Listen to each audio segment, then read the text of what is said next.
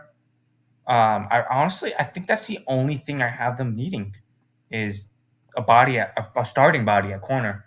Other than that, I mean, you can go BPA for the rest of the draft, and there will be a starting corner. Like there are starting corners in the rest of the draft, which is insane to think about. It's like because of how many quarterbacks, which no one thought were going to go this early, screwing up the draft order of a lot of draft boards in the NFL. Cornerbacks were the position to fall. Um, Defensive tackles as well. So we'll see with that. There's a run on receivers later in the draft. So I mean, like it's going to be interesting to see what kind of happens there. Didn't mean to do that. Scrolling down from pick 19 through 26. Looking at it, the Rams. The Rams hadn't picked the first round pick since 2016, which is crazy. Um, Kind of looking at it, okay, they needed defensive end. That was a need of theirs. Center was also a need. So I was kind of like, okay, does JPJ, is that projection starting to go? Is that going to start happening? It didn't. Defensive end was still there. They desperately need defensive end. They need bodies at that position. Um, Center was another obvious choice. Other than that, I still think they need depth and then depth at interior linebacker. So that coverage linebacker role. Other than that, hey, it's a great pickup. You took advantage of a situation that no one thought was going to happen. Good for you. Going to the Steelers. The Steelers, honestly, when Los Angeles went Jared Verse, I was like, oh, okay, JPJ is going to the Steelers. End of story. It's where he's going to go. That's where he's going to fall, and that's going to be that. And then you're just going to have JPJ, arguably the best center in the draft, for you to use. I'm like, there you go. It's between JPJ and Graham Bird. Those are the two best in the draft. So I was like, okay, yeah, no, that's obvious. They go Troy Fatano. I wouldn't be surprised if they did need tackle help. So I wouldn't be surprised if this is a team who kind of skill wise, who kind of say, hey, look, Troy, you're going to be our starter, and then the starter we have now is going to be a backup, and that's how that rolls. They still need center. They desperately need center depth and starting, and then another receiver for depth. Other than that, they've attacked the offseason pretty well. They can go BPA and have guys compete. The Dolphins. The Dolphins are sitting at a situation where I was like, okay, this could also be a team who goes JPJ Jackson Powers Johnson or Graham Burton. They need it. No, they decided to go Chop Robinson and go get a pass rusher after they signed Shaq Barrett, which I thought was interesting. I mean, Shaq Barrett's an outside linebacker who's going to rush off the line. That's all. That's whenever they signed Shaq Barrett, that's what I was like, okay, they're probably not going to go after pass rusher in the first round. Nope, they still do. Chop Robinson, not a bad pick. For where they are in the draft, I think this is honestly a great pick. I can see it working out. Just because he's not necessarily he doesn't have to be your number one because you have Shaq Barrett off the line. You have Shaq Barrett on the other side, which you're kind of sitting and going, oh, okay, well, Shaq Barrett rushes. I mean, Shaq Barrett's still a good rusher, even though he's still up there in age. He's not bad off the line. So it's going to be like, well, why not have a super athletic guy and just let him go kill it on third downs? They still need guard, they still need center, and they still need another receiver. Although receivers more their underrated needs, it would be a drastic difference for them just to have an insane receiving core. Depth at safety is still huge for them as well. Um, Getting into the Eagles, uh, they went Quinion Mitchell. They were actually really, it actually turned out really well for them. Quinion, they needed a cornerback, and Quinion Mitchell was there, and they took him. It was simple as that. They took arguably the best corner in the draft, or who they think the best corner is. So Quinion Mitchell will now be a Philadelphia Eagle, and the players keep falling to them. It's insane how that works. Um, some things now they just need depth. So receiver, tackle, guard, center, depth at those positions. Other than that, I think it's worked out pretty well for them. I think this offseason has worked out pretty well for them. Um, this one was interesting.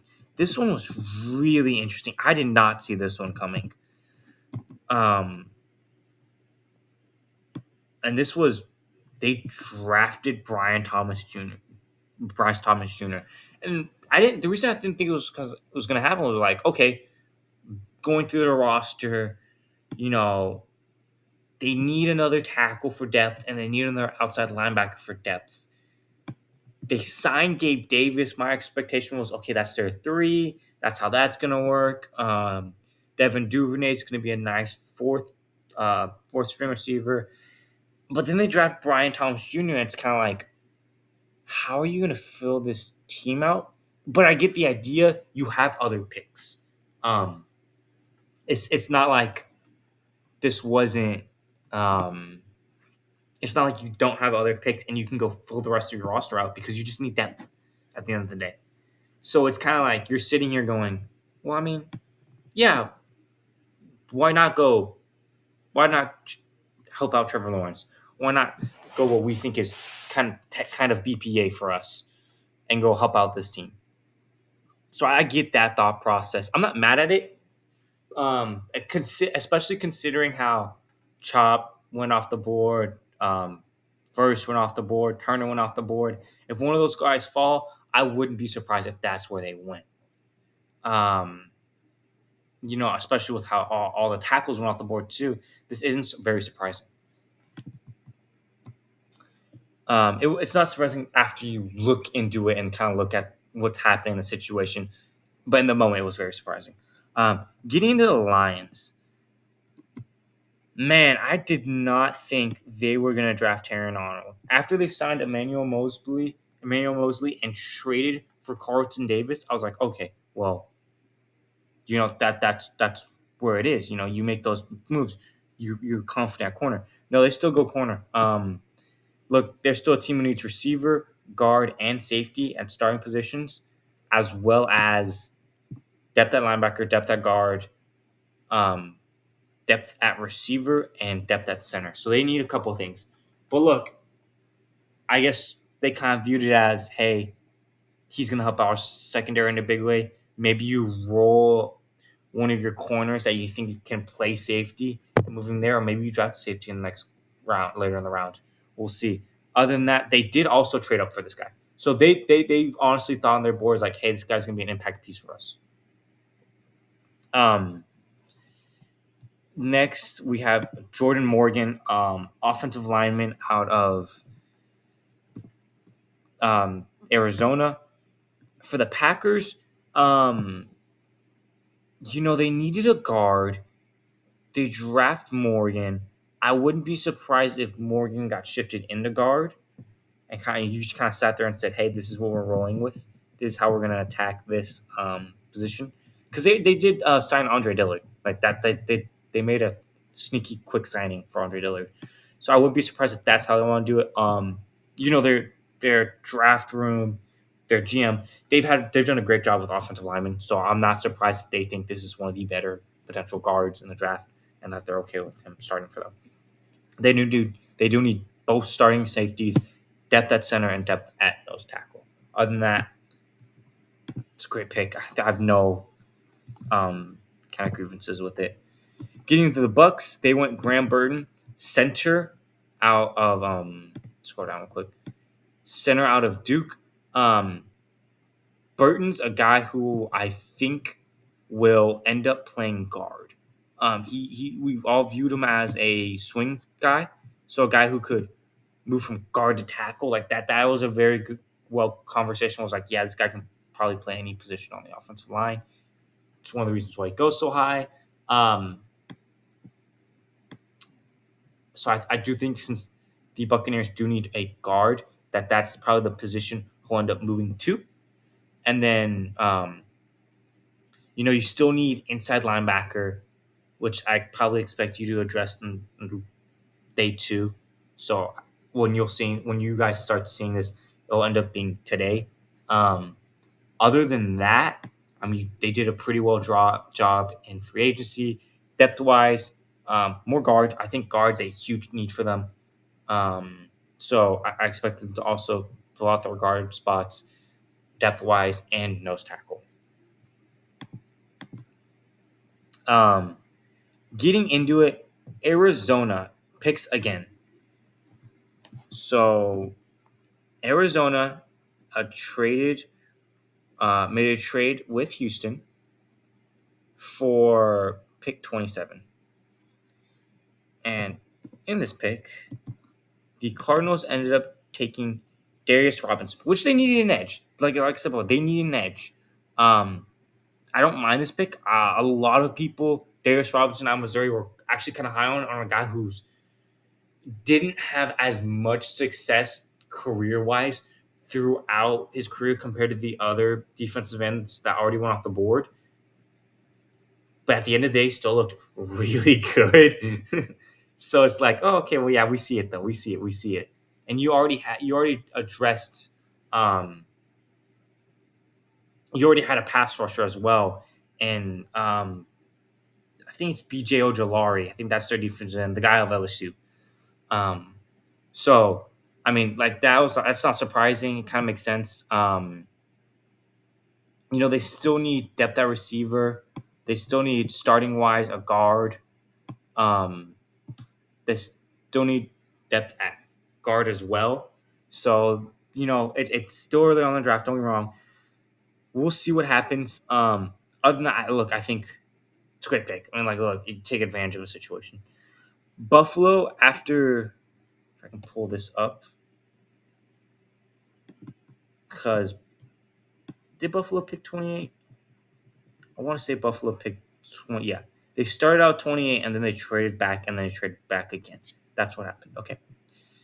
Um, for Buffalo, had the pick, traded to Kansas City, and now um, Kansas City decided to go receiver. This wasn't surprising.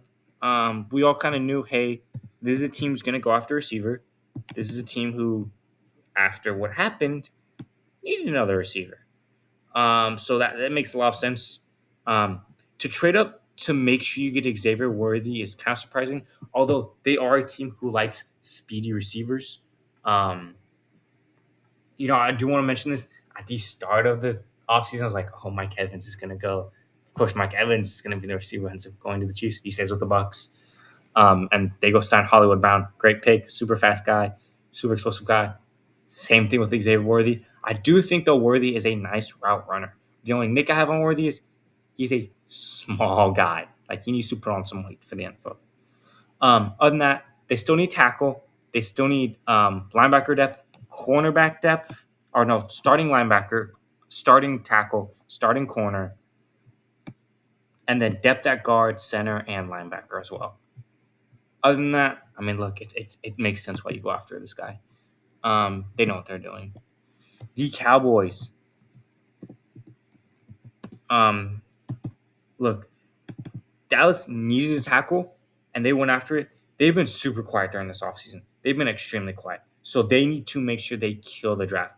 They need to accumulate picks, which they did by trading with Detroit. So they've accumulated a couple picks.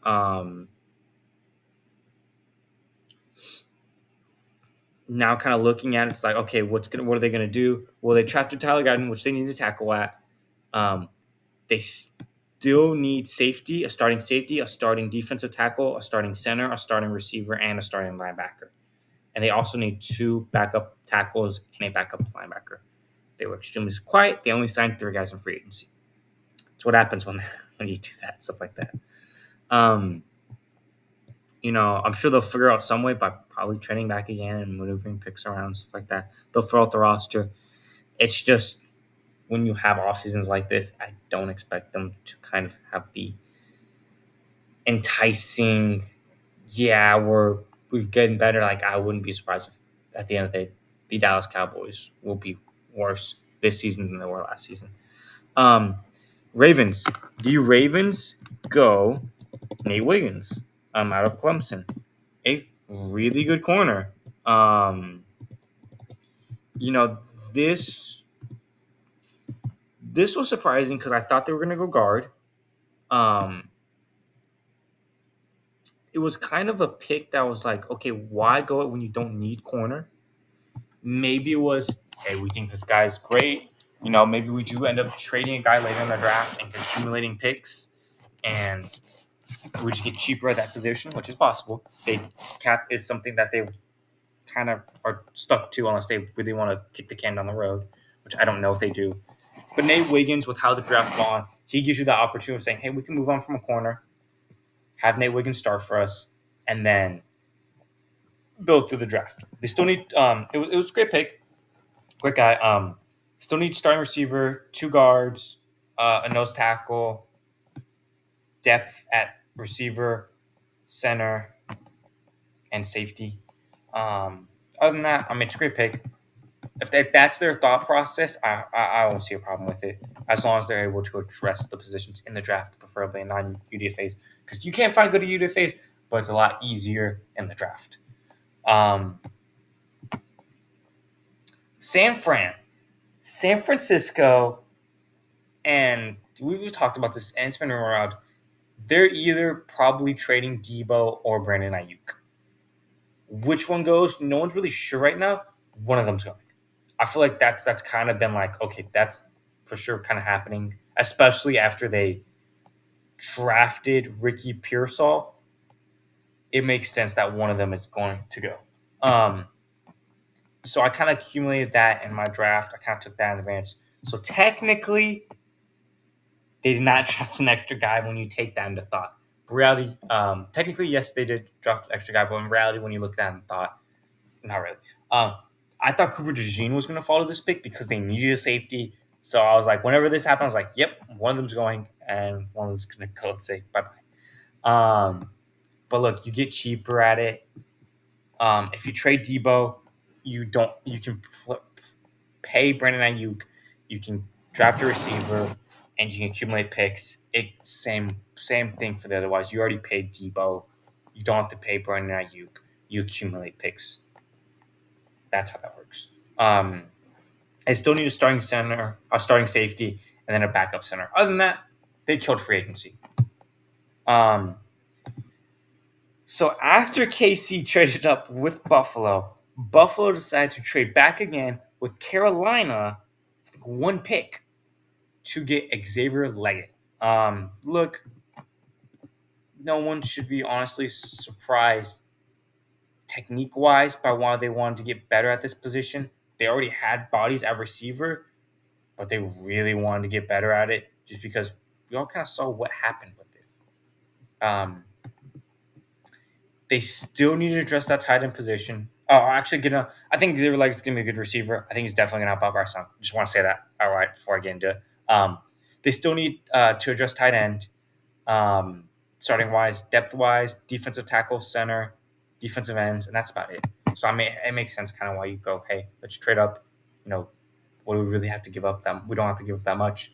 Let's go get Xavier Leggett, guarantee that pick, and then kind of build the rest of the draft.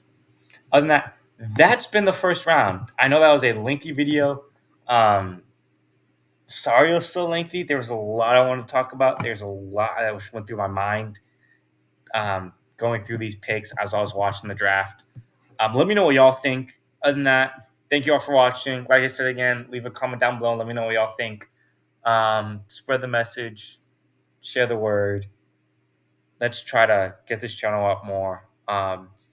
Y'all have a great day, and I'll talk to y'all next time.